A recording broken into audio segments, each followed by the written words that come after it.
వీళ్ళందరూ కలిసి యెరూషలేంపై యుద్ధానికి వచ్చి వాళ్ళని ఓడించి ఆపేద్దామని డిసైడ్ అయిపోతారు. Physical attack, mental attack, comments. Next physical attack.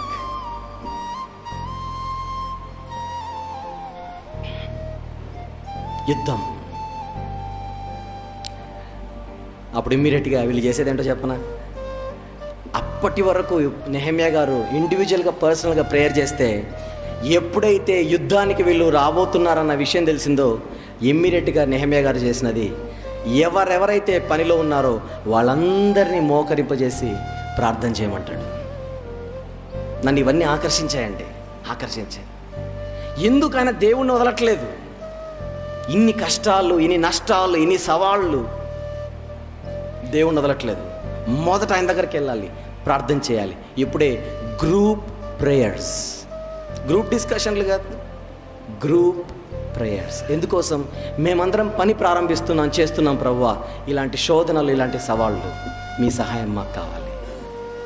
నేనేమంటానంటే, మీరు ఎవరైతే కలిసి ఒక టీమ్గా, ఒక గ్రూప్గా అప్పుడప్పుడు మీరు పని చేస్తుంటారు, గ్రూప్గా, టీమ్గా కలిసి మీరు పని చేస్తుంటే, అప్పుడప్పుడు గ్రూప్గా, టీమ్గా, అప్పుడప్పుడు కాదు, రెగ్యులర్గా మీరు ప్రార్థన కూడా చేయాలి.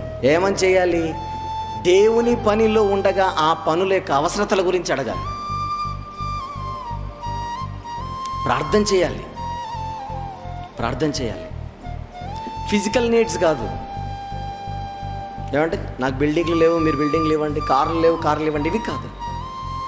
మీ సువార్త పని కొరకు మేము పలానా చోటుకి వెళ్తున్నాం తండ్రి, మాకు సహాయం చేయండి. అనేక మంది ఆత్మల రక్షణ కొరకు మాకు సహాయం చేయండి. అలా కలిసి ప్రార్థన చేయాలని చెబుతున్నా నేను. That is what we should learn from this place, particularly from this context. పేతురు గారు చెరసాలలో ఉండగా సంఘం ఏం చేసిందో చెప్పండి. ప్రార్థన చేసింది. దాని ఫలితం పేతురు గారి విడుదల. అసలు పాయింట్కి వస్తాను. గ్రూప్ ప్రేయర్స్ తర్వాత సంగతి, పర్సనల్ ప్రేయర్సే ఉండవు చాలామందికి. నేను చాలా పెద్ద విషయం చెప్పానేమో ఇప్పుడు. గ్రూప్ తర్వాత సంగతి ఏమంటే, ప్రతిరోజు మనం ప్రార్థన చేసుకుంటామో చెప్పండి. ఇక్కడ కూర్చున్నాం, మనమే పరిశీలించుకుందాం, పిల్లల నుంచి పెద్దల వరకు. మీలో ప్రతి ఒక్కరు ప్రతిరోజు ప్రార్థన చేస్తారా చెప్పండి? చెయ్యరా? దేవునికి కనీసం థ్యాంక్స్ చెప్పరా? తినే తిండి ఆయన పెడుతున్నది, పీల్చే గాలి ఆయన ఇస్తున్నది. ఈరోజు మనం ఆయన యందు చలించుచున్నాం. ఇన్ని అనుభవిస్తున్నప్పుడు గ్లాస్ మంచినీళ్ళు ఇస్తేనే థ్యాంక్స్ చెప్పే అలవాటు మనకుందే. ఇన్ని ఇస్తున్నందుకు దేవునికి ప్రతిరోజు థ్యాంక్స్ చెప్పొద్దా చెప్పండి? అది అలవాటు చేసుకోవాలి. ఆయన చేసిన మేలులలో దేనిని మరువక నా ప్రాణమా ఆయనను సన్నుతించుము.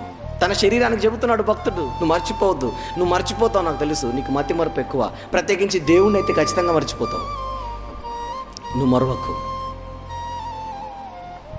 నెహెమ్యా గారు వ్యక్తిగతంగా మంచి ప్రార్థనాపరుడు. తనతో ఉన్న వారినందరినీ ప్రార్థనలో దింపుతున్నాడు.